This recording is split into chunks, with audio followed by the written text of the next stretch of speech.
Hey guys, welcome back.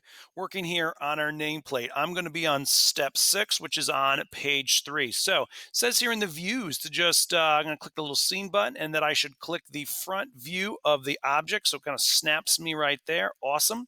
If you need more space, you can always minimize that right there. I'm using H for hand so I can kind of pan that around, move it around a little bit. I'm going to zoom in some more. All right, so we are using the 3D text tool. Unfortunately, there is no hotkey, at least when I'm making this video. So if I click here on this little rectangle tool on the Come on, there we go. On the arrow, at the very bottom is 3D text. So I'm going to select that as an option. This box appears, and I'm going to, it says to put in your name.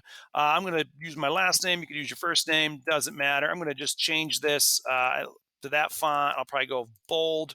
Let's see here. The height is 1 foot. That might work.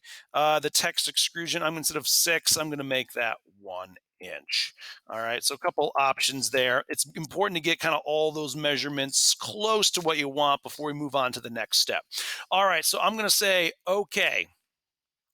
And then you can place it. We don't want to place it on the ground. We don't want to place it there. There we go. We want to place it on that face. And so make sure it says on face. You can see right there kind of beneath the R. And I'm going to just kind of click and set it. Now, what you can do is we can use the scale tool. So first, let me press O for orbit. And we're just going to rotate this object a little bit because this is going to work a lot better. And now I'm going to press S for scale. Nope, it's thinking. There we go. Press S for scale. Come on.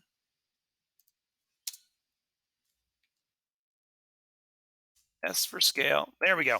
And so you can click on these different points and change the size. So if oops, not that one.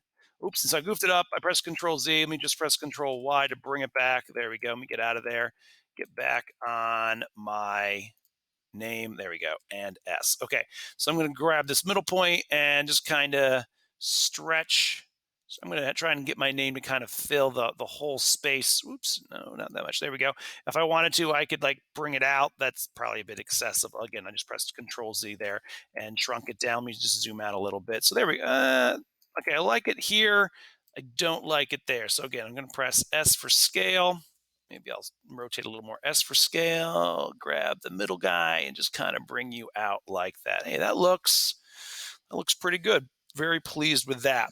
And so let's do a little more text. So I'm going to click again on the scenes here. I think the directions are calling it view. They must have changed the name since then. And click the back of the house. So now I'm here on the other side, and it says to use some kind of Lampier Strasbourg themed something. So I'm gonna go to my rectangle tool and come down to the 3D text tool, and maybe this time I'll go with football. Excellent. We'll change that to a font we like, 1 foot height, 1 inch text extrusion. I like that a lot, and say okay. And again, it's a matter of getting it in the right place. If you get it in the wrong place, I would just delete it and start over. So I'm always I try and get it, pretty close to where I want it to start. So there I am, should be on the face. And obviously it goes off the object, so that's not desirable. So no problem, we can fix that using the scale tool. So S for scale, and I'll just kind of grab that middle point. There we go. So that's looking a little better. Probably needs to come over a little bit more. So let's zoom in and just, there we go, tweak that over a little more. And I think I'm going to make it a little taller for the time being. Again, I can always change some of this later if I want. Oops, don't go in the menu bar. There we go. Let's get in here. S. There we go. All right, nice. All right, so I've got football on one side. It's still a little close there. Again, we can fix it. And this is the nice thing about this stuff is nothing's permanent. There we go. Let's try that. There we go. Football. And then I've got my name on the other side. All right, so we'll stop there for that step, and you can try adding some text to both sides of your nameplate.